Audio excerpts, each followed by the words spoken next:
Welcome to another episode of the DJ Jerica podcast. Today we have special guests up in the building, Grammy Award-winning multi-platinum group. 112 is up in the house. Thank you for coming to the show.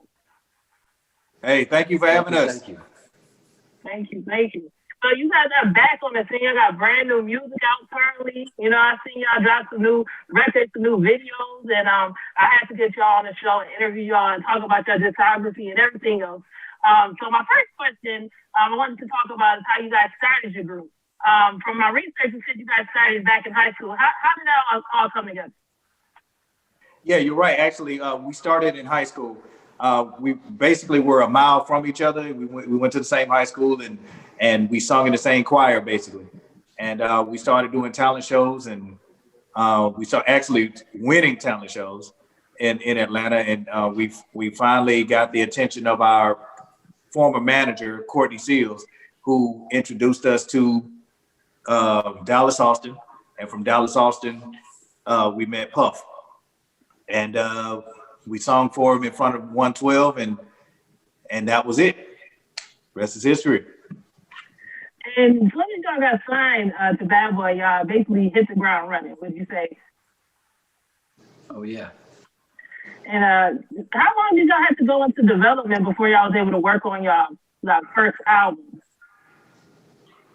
How long? Ooh, that's a great question. We had artist development for at least 3 years, 3 years before we actually came out with a record.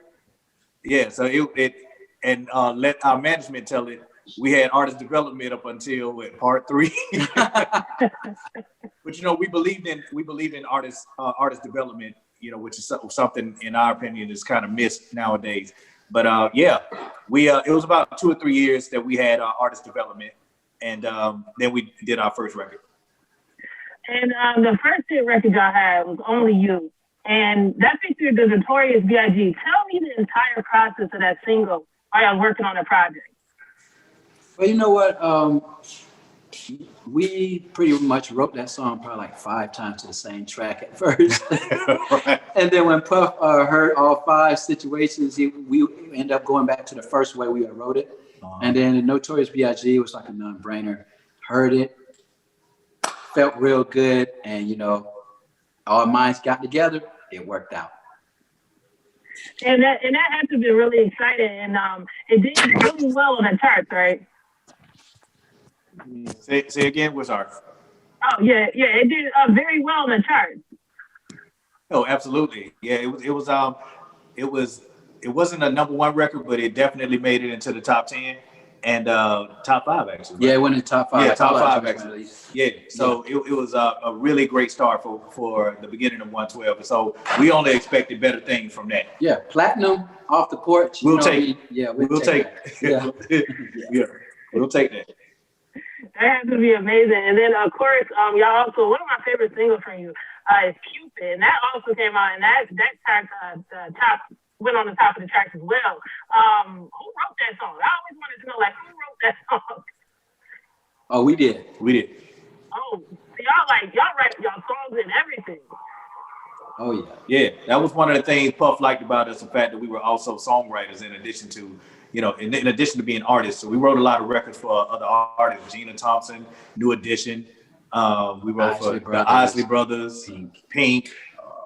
Kelly Price, LSG. Yeah, LSG. We did a record with Shine. You know, the list goes on and on. So yeah. Wow. So speaking of the Isley Brothers, I did more research on y'all, and it said y'all went on tour with the group. What was it like working with the Isley Brothers? You know what? It was really good. We definitely learned from the Isley Brothers that we had to really sing when we performed. You know, when we were on tour with them, we had only one single. So just imagine coming out with Only You and then have to open up for the Isley Brothers.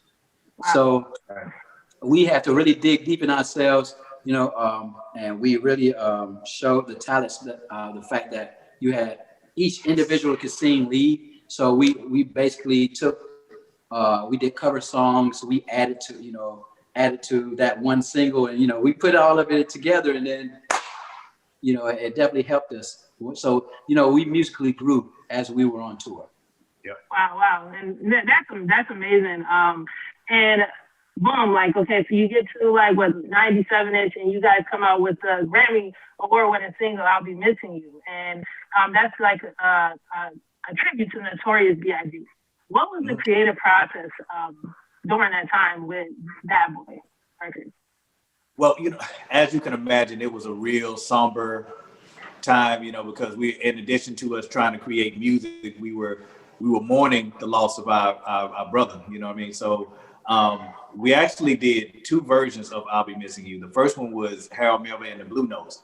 And so we felt like it was a great record, but it wasn't a universal record. Like we knew that only a certain genre of people were gonna know that song, know where it came from, and can associate with it. We wanted a record to be bigger, and Puff pulled the whole he pulled that song and said, listen, we got to go bigger.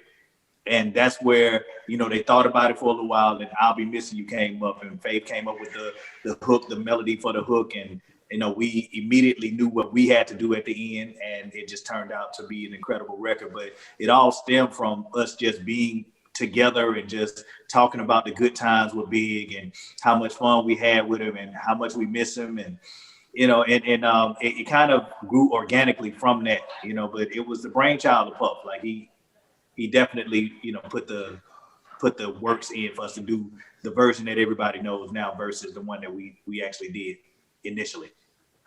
Wow. And for y'all to win that award after everything that happened, it had to have been like a bittersweet moment, would you say? Yes, it was. Yes, it was. In more ways. In more ways than one in that one, because we got a chance to actually perform. Right. And so here we are. We're out there with Sting and, you know, Puff and Faith, and nobody gave us the memo that usually when you perform, chances are you probably won. Right. And then while we were taking our clothes off, you know, we're changing, all of a sudden they say, and the winners are Puff Daddy, the Family, featuring Faith Evans and One Tour. We're like, hold up, you know. We had that Nate Dogg on there. Hold up. Oh man, it was crazy. Man, he cussed us out and everything, man, afterwards, whatever. You know, but you know what? Worth it. Totally We'll never forget it. Totally worth it. And then, of course, so from there, like 1998, you come out with your next album, right? Room 112, and that got the single with Lil Zane that I really, really like. And you guys basically went platinum with that album too. You know what I mean? And the single is Anywhere. What was it like working with Zane? Zane's our little brother, you know, and when we met Zane, he is, whatever you saw in that video, that's exactly who that dude is, man. He's energetic, he's fun, he's super intelligent, and very creative, you know what I mean? And we just had a great time. When he actually went on tour with us on, which tour was it? The Whitney Houston? Well, I think it was Whitney Houston. Yeah, it was Whitney Houston tour. Mm-hmm. So yeah, he actually went on tour with us, man. And I'm pretty sure that was a bug out for somebody who was starting out like he did, and then all of a sudden being thrust into, you know, this situation where now you're on tour with 112, you know, and he trust me when I say he embraced all of it. Yeah. You know, he's definitely a star. And I feel like, you know, his gift and his blessing is in television and movies and stuff like that. Because, you know, in addition to him being a rapper, you know, which he's dope with that, but at the same time, I really feel like, you know, where he'll make his bones is on television and, you know, movies and things of that nature, because he's such a great talent.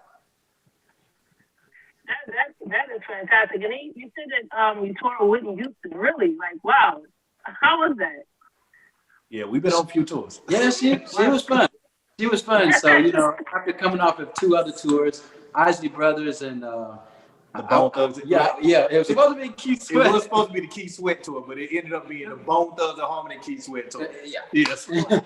So after coming off those tours, you know, being able to perform with Whitney Houston, amazing. Absolutely amazing. And, you know, she was really down to earth and really treated us like family. And so there were certain things that happened where, you know, the world thinks one thing, you know, we know the other, Right. we know the real truth. Right. Why she really lost her voice. Okay. When we say lose her voice, Yeah. she canceled. I'll tell the story. Okay. I'll tell you because basically it was my fault. Okay. Now you heard it first. Again, it was my fault. Okay, cool. Okay, so she actually canceled the show in Philadelphia. And the reason why she did that is because she lost her voice. The reason why she lost her voice is because I technically hit her with a water balloon rather. Yeah, we would. Okay, but it's actually her fault. She started it. She started it. She started it. Her and her dancers. She and her dancers plotted to invite us to a park, because it was a day off before the show. And what they were going to do was they were going to ambush 112 at the park with water balloons and all this other stuff. So word got back to us that they were planning this ambush. They were planning this strategic attack. Oh yeah. So before we got to the park, we went to Toys R Us and grabbed all the super soakers, all the water balloons. Just came out. Yeah, just any and everything that had water and a gun to it. We were buying all of it, right? So we were ready. We went to the park and they came running at us with those water balloons, and all of a sudden we pulled out that artillery on them. Clack, clack. And we just sprayed everybody. We sprayed everybody. And so Whitney hit me with a water balloon. And she took off running. And so I was like, oh, not today, Whitney Houston. So I grabbed a yellow balloon, water balloon, and I chased after her ass for about like half a mile. It seemed like. Auntie. And I threw it, boop, hit her right in this area. Whoa. She laughed. We had a good time, saying the shirt was soaking, the whole night. The next day, not only could she not sing, she couldn't talk. So so that was the reason why. So from what I understand, I spoke to our lawyers. The statutory limit is over, so I can tell the story now without being sued. So, yeah, man. So, that's what happened. So anybody that wants to know what happened with that show in Philadelphia in 1998, and Jersey, and in Jersey, because she couldn't do Jersey either. That's where she from. Yeah, so it was 2 shows. Yeah. Yeah, 112 kind of sort of had an issue with that. But y'all can't sue us now, so. Well, whatever. Now you got some facts. Okay. Oh, wow. Man, that's quite the story right there. Okay, so I want to talk about like one of your hitting records, Peaches and Cream. And that's off of your other album, which is Part 3. And it's really like, I listened to that record growing up. Maybe I should have, maybe I'm too young, but I love that record. And I always wanted to know the story behind that record. Okay, so you know what? Before we even get to Peaches and Cream, let's give I would definitely want to shine a light onto It's Over Now, right? Which that started off the trilogy of the number ones. And then so you had It's Over Now, and then after It's Over Now, and that went number 1. Big shouts out to Mobb Deep. We took the sample and sang over it. Quiet Storm, 112 Way. You know what I mean? Yeah. And then here we come with Peaches and Cream. I'm gonna let Mike say it. Okay. Okay. Storyteller. Okay, so here we go. So Puff gave us, we were at the end of Part 3. Like we were done because we had went down to Tennessee, recorded the entire album. Nashville, because we were defiant. We were like, you know what? We're gonna do this our way. And we wanted to, instead of going to New York, we wanted to go to Nashville. We wanted to be away from everybody so we can focus on this project, which we knew was gonna be like the tipping point of 112's career. Either we were gonna sink or swim, at that point.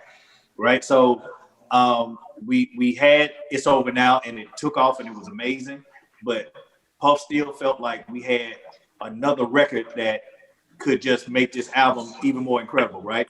He gave us Peaches and Cream for about three months, and we just could not write anything to this record whatsoever. You know what I mean? So we got with different writers, and it just did not work. So Puff demanded that we come to New York. We got with Pooh Bear, who writes a lot of records for Justin Bieber now. You know what I mean? A host of other people, but Justin Bieber would be the guy that, that most people know him for.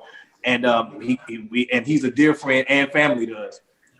So he came up to New York, and we still couldn't write nothing to this record. We knew it was dope, big shout out to Mario Winans too, because he was actually the producer of the record. We knew the track was dope, but we just did not have anything to write to. We had already written about love, being in love, not being in love, the girl cheated on you, the whole night, in the club, out the club. We had wrote about everything at this point. What can we write about? So as we're trying to come up with ideas, one of the former members called a restaurant and ordered some food. And the last thing he said was, it was Jackson Hole. Yeah. It was Jackson Hole, yeah. As a matter of fact, it was a restaurant called Jackson Hole in New York. And he gave his order. He said, oh, by the way, let me get the peach cobbler. He said, peach? You know what I'm saying? And it just dawned on it. Everybody just, it was like our ears perked up, man. So we went from peach to Georgia peach because we're from the A. Yeah. So we tried to go with that concept. And then it was just like, I don't know who it was, but it was just like, man, peaches and cream, bro. Yeah. Just peaches and cream. And then from there, we were like, okay, peaches and cream, it's a dope concept, but what are we going to write about with peaches and cream? Because naturally you think of, peaches and cream, you think sexually, you know what I'm saying, what a peach looks like, and then the cream. So, but we knew that we weren't going to be able to get away with saying that, you know what I mean? So what 112 likes to do, like when we're creating records, is like we'll listen to other people's records. And at the time we were listening to D'Angelo in the studio while we're vibing, trying to get a vibe or whatever. We were listening to D'Angelo, and the Brown Sugar record was playing. And you know how subliminal his record is. Yeah. Brown Sugar's talking about smoking weed. A lot of people didn't know that. Really? See, look. We're learning something. Brown Sugar, go back and listen to Brown Sugar. He's talking about smoking weed. He's talking about smoking weed. But he made it so subliminal that, you forgot all about that, and you thought he was talking about a woman. He was actually talking about smoking weed. So we was like, let's go subliminal with the lyrical content. So instead of us being blatant and saying, what we're saying peaches and cream is, let's make it subliminal so everybody can enjoy the record. So that's how Peaches and Cream came about. So it was a combination of a guy ordering food and us listening to D'Angelo that the record turned out the way that it did. Wow. That is a classic record. And you also got a Grammy nomination for that, right? Yes. Toured some more. So then for 2003, you guys transitioned with record companies, right? You went from like Bad Boy over to Def Jam, all right? Or yes, it was collaboration. What was that transition like? Like you had an album coming out and you had to transition from one label to the next. What was that about? Well, it was definitely a transition. Basically, Def Jam is a place where if you have your situation already set up, they are the hub. And so it took us a little bit. So I kind of want to say that we kind of sacrificed that fourth album. Mildly. That's a mild way to put it. And I want to say it like this. I want to give a big shout out to our fans, because I think at that point, after, each album sold double platinum or better and every single went platinum, I think that we kind of enjoyed the fruits of that situation. Like, so even though the album probably went platinum, I'm going to openly say we probably didn't deserve that. Yeah, we mailed hot and wet in. We mailed that one in. Yeah, we got to mail that one in. But but it's a great thing. Yeah, we got to mail hot and wet in, man. But it still went platinum, like Slim said. Well, let me fast forward and talk about now. So you guys are back. You got brand new record, brand new music out, brand new single For Us, Looking for Love. I checked out both of those videos. I love those videos. I want to know exactly, is there a new project on the way? Yeah, actually, the EP is out right now. So it was out. It came out on September 4th, and we're very excited. We've got nothing but rave reviews about it. We're not even calling it an EP anymore. It's an album. You know what I mean, as far as we're concerned, because that's the kind of energy that we're receiving from it. It's a great body of work. Spend It All was the first single, and then we transitioned into For Us, which is an amazing record that speaks about the Black Lives Matter movement that we have going on right now. We actually are doing a remix video to For Us with Big Gipp from Goody Mob. And so we're doing that on Monday. And Looking for Love is a record because we have a lot of island fans as well. And so we're like, man, y'all do all these records, y'all never give us anything. So Looking for Love is the record that we wanted to get to our island people as well, just to let them know, like, although we're still working on For Us, we didn't forget y'all, and we wanted to give you a record that was islandy. So when we go out on vacation and stuff, we had those kind of records. You know, we got a big shout out to I love it. I love it. I love the Caribbean sound and then the choreography on the other video as well. I'm just so happy to be able to interview you guys. And you guys are legends. Don't stop what you're doing. And I would say don't stop till you get that Hollywood Walk of Fame. Y'all deserve it. Y'all been working here. Y'all been in the industry for 20 years. And I just want to say I appreciate you. While I can't give y'all flowers right now, I appreciate y'all. And where can people follow you on social media? Because we're new times. How can people follow what 112 is doing? Y'all got Instagrams and stuff? Sure. You can follow us on Twitter, Facebook, and Instagram on the official 112. If you want the official merch from 112, because we sell masks, we sell neck gaiters, we sell footies, we sell t-shirts, hoodies, all that stuff with the 112 symbol on it. You can find that on 112forever.com. And lastly, if you want to see all the videos, you can go to our YouTube page, which is the 112 Rebirth TV. Yes. So 112 Rebirth TV for YouTube. For merch and to buy a hard copy of our CD, you can go to 112forever.com. And for Twitter, Instagram, and Facebook, the official 112. All right, fantastic. Thank you so much. And I also want to give a shout out to your publicist, Crystal, for hooking us up, getting it set up. And I'll be in touch with y'all soon. I appreciate y'all. And that's a wrap up for the DJ Jayerica podcast. Make sure you guys subscribe right now at the DJ Jayerica podcast at DJ Jayerica. And I'll catch y'all in the next episode. Slim, Mike, thank you. Thank you so much. Thank you. God bless. All right. All right. DJ Jayerica.